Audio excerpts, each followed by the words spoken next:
chemistry. This is lesson 8 of the foundations unit. We're going to continue to look at the atom, which is the foundational building block of all of chemistry.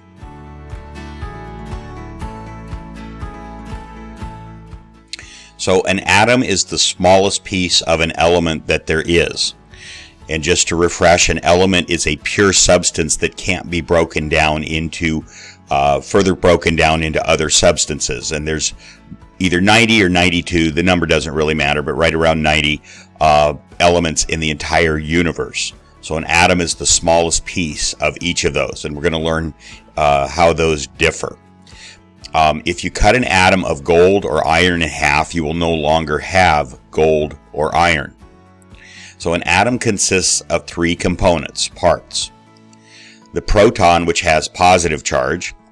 The neutrons have no charge. And electrons have a negative charge. So this is how those 3 components are put together. First, you have the nucleus, which is the center of an atom. You're familiar maybe with that word from biology, where cells have a nucleus.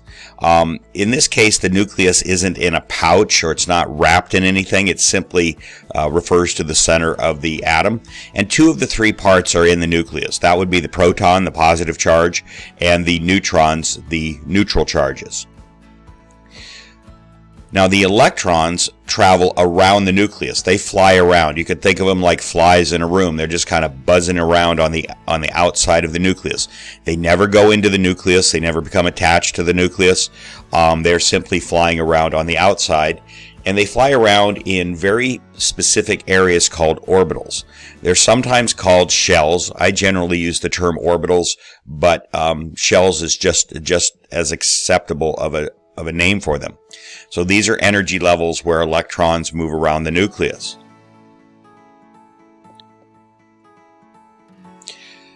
Inside the nucleus are protons, positively charged particles. Neutrons, which have no charge, they're neutral. And electrons, which are negatively charged particles that circle the nucleus. And circle's not quite the right word. They just fly around. It almost seems random, but at the highest level of studying the atom, they're not random movements, but they do just fly around the nucleus. So a valence orbital is the outer orbital of an atom. Because helium, this is a helium atom right here, because helium has only one orbital, this is the valence orbital. Valence electrons are the electrons in the valence orbital. It is the valence electrons that form chemical bonds to be discussed later. So get used to that word valence. You're going to hear it almost literally every day in this course. And it just simply means the outside, in the outside orbital, or outside electrons. So a proton is the positively charged part of an atom. You don't need to understand what positive means other than it's the opposite of a negative charge. And as we learned earlier, positive and negative attract each other. A proton has a mass of 1.67262 times 10 to the negative 27 kilograms. For the most part, that's a completely unimportant number to us. And that's 1,836 times more massive than an electron. A proton has a charge of 1.602 times 10 to the minus 19 coulombs, which is a number we'll rarely use, but occasionally we will use it. More commonly, we assign a charge of +1 and a mass of 1 atomic mass unit to a proton, and we'll get into the concept of atomic mass units later. Protons contain the strong nuclear force which holds them together in the nucleus against the repulsion of the electromagnetic force. So we said that protons exist in the nucleus, and there's often multiple protons, and there can even be hundreds of protons. Well, I take that back, almost 100 protons in the nucleus. And they should push each other apart. If they're a bunch of positive charges packed together, they should be repelling each other, pushing each other apart. But in fact, they're able to stay together because of a force called the strong nuclear force. An electron is the negatively charged part of an atom. An electron has a negative charge equal and opposite to that of a proton, which is 1.602 times 10 to the minus 19th coulombs.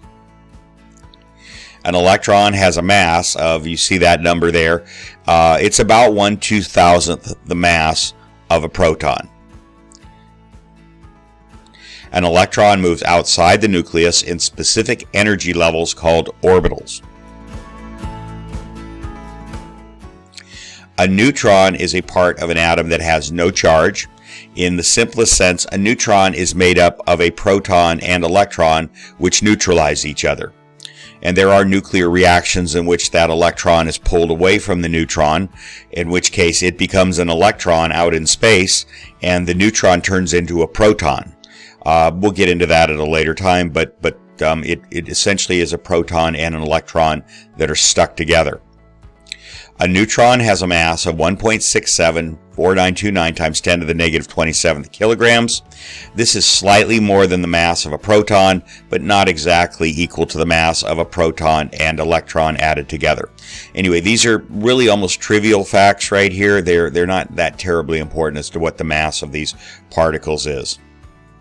In chemistry, we assign a charge of 0 because it's neutral and a mass of 1 because it's effectively the same mass as a proton to a neutron.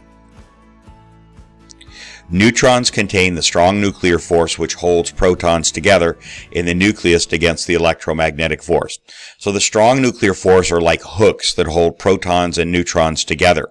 It's much stronger than the electromagnetic force that's repelling the protons from each other, and therefore it can overcome that repulsion force, that pushing apart force of protons in the nucleus, and keep them held together. Since a neutron has no charge, it does not repel protons, but it does also have the strong nuclear force that helps to hold the protons together.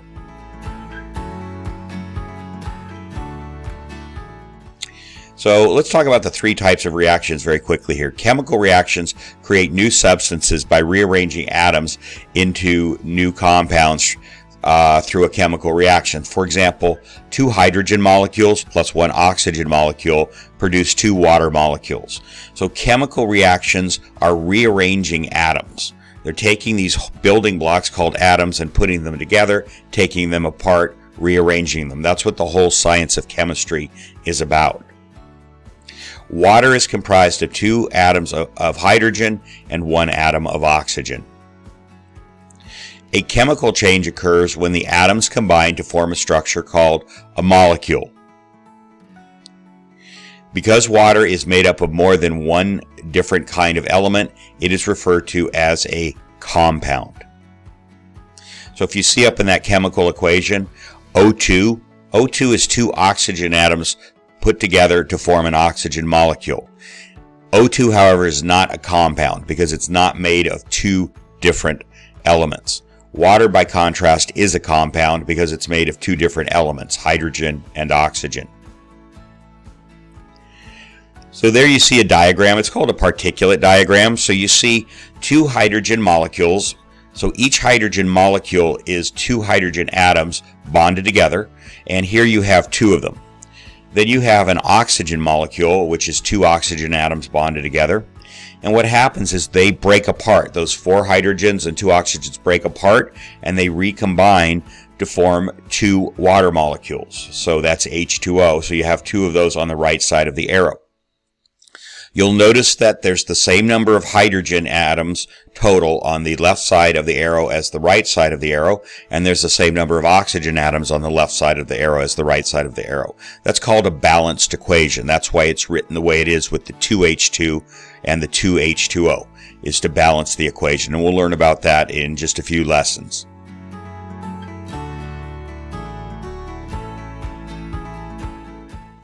Chemical reactions create new substances by rearranging atoms into new compounds through a chemical reaction. Water is made of 2 hydrogen atoms and 1 oxygen atom to form a new substance called water, H2O. The way water reacts with your body is totally different than the way pure oxygen and pure hydrogen react with your body. So again, there you see the same diagram. In other words, if you drink the water, which is on the right side of the arrow, we know how that reacts with our body. We know that's essential for our staying alive.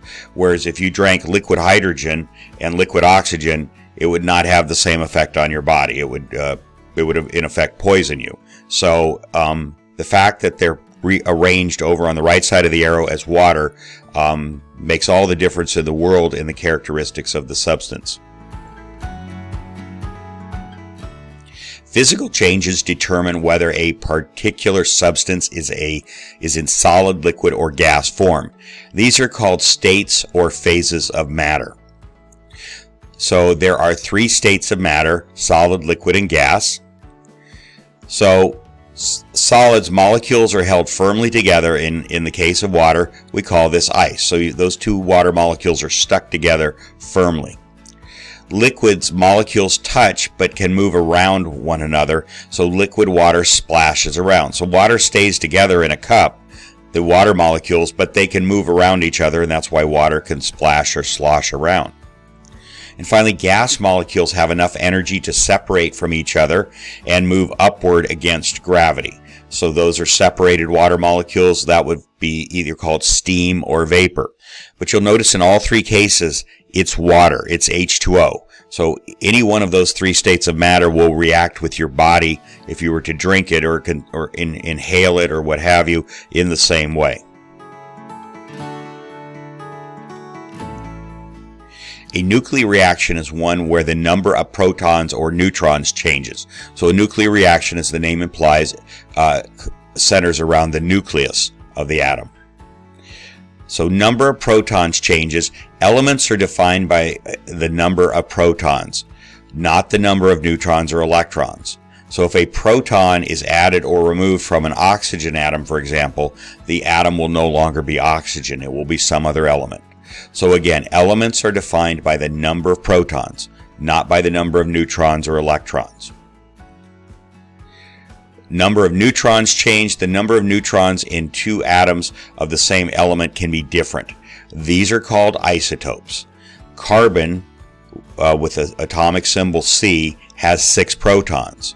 Most carbon atoms also have 6 neutrons, but some have 7 or 8 neutrons. So these different atoms are isotopes of carbon. It's still carbon because it has 6 protons, but these 7 or 8 neutrons isotope would be heavier. That's the only difference. It would be heavier than the carbon with 6 neutrons. And that takes care of this brief lesson on the structure of an atom and the parts of an atom. And we'll get into how you put together an atom in the next lesson.